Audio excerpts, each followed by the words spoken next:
नगर शहरात भटक्या कुत्र्यांचा उच्छाद झाला असून नगरकरांना अक्षरशः जीव मुठीत धरावा लागत आहे।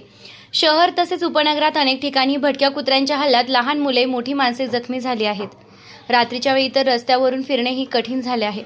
याबाबत वेळोवेळी मनपा कार्यालय येथे निवेदन देण्यात आले आहेत, तरीही मनपाकडून भटक्या कुत्र्यांचा सुळसुळाट रोखण्यासाठी पावले उचलली नसल्याच्या निषेधार्थ राष्ट्रवादी शरदचंद्र पवार गटाच्या वतीनं मनपा अतिरिक्त आयुक्त सौरभ जोशी यांच्यासोबत चर्चा करताना राष्ट्रवादी शहर जिल्हा अध्यक्ष अभिषेक कळमकर, समवेत शिवसेनेचे विक्रम राठोड, महिला शहर अध्यक्ष नलिनीताई गायकवाड, फारुख रंगरेज, सुदाम भोसले, नामदेव पवार, आसाराम कावरे, सचिन ढवळे, अंबादास बाबर, किरण सपकाळ, श्रावण काळे, फराज पठाण, सचिन नवगिरे, ससानीताई, हेलन पाटोळेताई, प्रशांत भाले, गिरीश जाधव, गौरव ढोणे, अनिस शेख, गणेश कळमकर, चैतन्य ससे, अभिषेक जगताप, अक्षय शेटे, राहुल घोरपडे, नितीन खंडागळे, अभिजित आष्टेकर, गणेश झिंजे, सुनील भोसले, जेम्स आल्हाट, नरेश भालेराव, भीमराज कराळे आदींसह पदाधिकारी उपस्थित होते।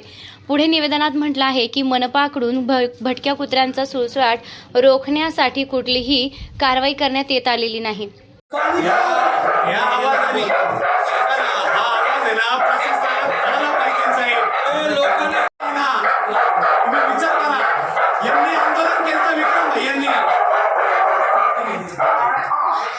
हलगर्जीपणा आहे, प्रशासनाचं स्पष्ट दुर्लक्षपणा आहे।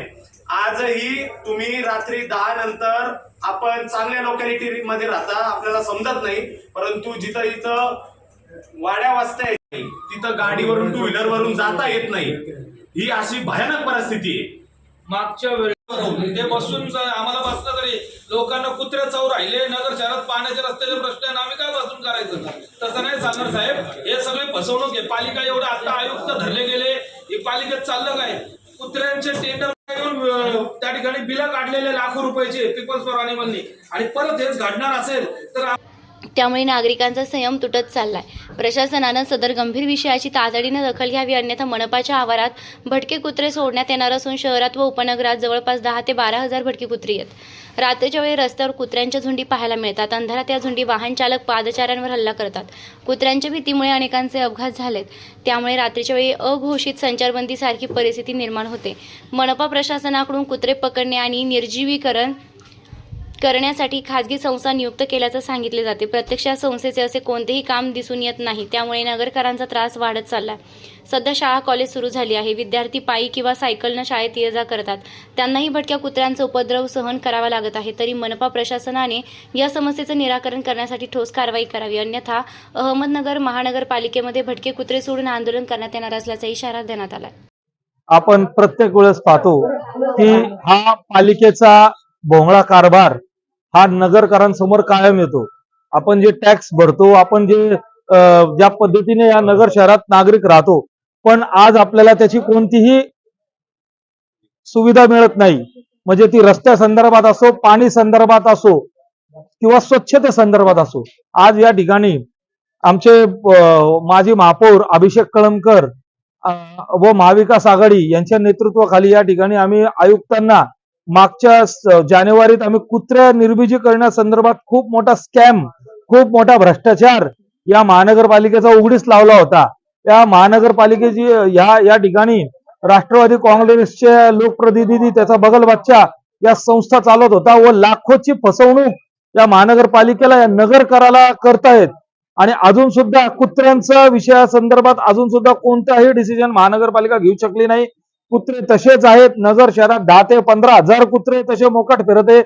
ते वृद्ध असो, लहान मुलं असो, त्यांच्यावर अटॅक करत आहेत, पण या महानगरपालिकेला काही घेणं नाहीये।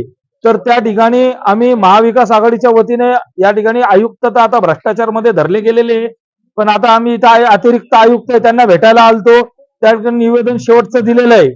आम्ही पुढच्या आता 2 आठवड्यात ते म्हटले याचं लवकरात लवकर पर्याय काढून नवीन संस्था येणार आहे।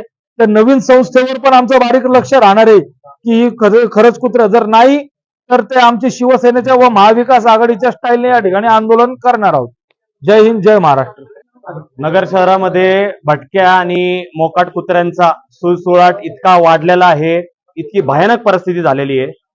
प्रत्येक दिवशी कुत्र लहान मुलाला चावा घेतोय, एखाद्या महिलेला घेतोय, एखाद्या वृद्धाला घेतोय, एखाद्या व्यापाऱ्याला घेतोय, अशी भयानक परिस्थिती। त्याच्यामुळं आणि काल सुद्धा आता आषाढी एकादशी जशी जवळ झाली, आपल्या नगरमधून अनेक अशा वाऱ्या जातात. ही वारी एक ठिकाणी जात असताना सावेडी उपनगर गुलमोहर रोडला तिथं सुद्धा एका वारकऱ्यावर धावलं कुत्र आणि चावा घ्यायचा प्रयत्न केला, परंतु बरीचशी पब्लिक असल्यामुळं तो विषय टळला. आम्ही युवा सेनेच्या वतीने, त्याच प्रकारे आमच्या राष्ट्रवादी काँग्रेस पक्ष, शरदचंद्र पवार पक्षाच्या वतीने या ठिकाणी महानगरपालिकेच्या नवीन जे आयुक्त ज्यांनी पदभार अतिरिक्त घेतलेला आहे, जोशी साहेब, त्यांच्याकडं हे आंदोलन स्वरूपी या ठिकाणी आलो होतो. त्यांना सांगितलं सगळं. त्या दरम्यान आम्हाला महानगरपालिका प्रशासन असं सांगतं की त्या ठिकाणी टेंडर प्रोसेसला गेलेलं आहे. टेंडर याच करीता असतं जी संस्था नेमलेली जात असती, त्या संस्थेच्या मार्फत हे कुत्रे पकडले जातात. त्यांना पालिका एका कुत्र्यामागं जवळजवळ 1000 ते 1100 रुपये एका कुत्र्याला पकडण्याचे देतात. त्या कुत्र्याला पकडलं जातं, त्या स्क्वॅड व्हॅन मध्ये नेलं जातं आणि त्याच्यानंतर पिंपळगाव माळवी येथे तिथं त्याची शस्त्रक्रिया निर्बीजीकरण होतं. मागं ज्या वेळेस हा मुद्दा विक्रम भैया राठोड यांनी चव्हाट्यावर आणला होता, त्यावेळेस देखील त्यांनी प्रेसद्वारे सांगितलं होतं याच्यामध्ये करोडो रुपयाचा वर्षभरात भ्रष्टाचार होतो. 4 ते 5 लाख रुपयाचं प्रत्येक महिन्याला बिल निघतं, परंतु त्याचे व्हिडिओ देखील सादर केले गेले. त्याच्यामध्ये भ्रष्टाचार असा होतो की कुत्र्याला पकडलं जातं एका चौकामध्ये आणि 100 मीटरवर दुसऱ्या चौकामध्ये सोडलं जातं. अक्षरशः ढिसाळ कारभार. अक्षरशः त्याच्यामध्ये लोक कर भरतात, लोकांच्या कष्टाच्या पैशांनी लोक महानगरपालिका थांबत नाही टॅक्स वसूल करायला. परंतु अशा परिस्थितीमध्ये इतकी भयानक परिस्थिती, एकीकडे कुठली सोयी सुविधा महानगरपालिका प्रशासन द्यायला त्या ठिकाणी सगळ्या बाजूनी कमी पडतंय आणि अशा परिस्थितीमध्ये इतके कुत्र्याची दहशत असताना इतकी दहशत माजलेली आहे, याच्यावर कुणाचं लक्ष नाही.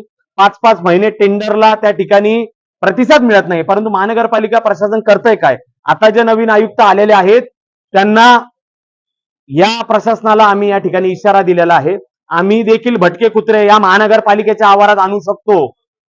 मी आमच्या सर्व समस्त आमच्या या पदाधिकारी कार्यकर्त्यांच्या वतीने सांगतो, आम्ही या ठिकाणी आणू शकतो. आमच्या महिला पदाधिकारी देखील आलेल्या आहेत. नलिनताई गायकवाड यांनी 4-5 घटनांचा असा त्या ठिकाणी समोर आयुक्त साहेबांसमोर मांडलं.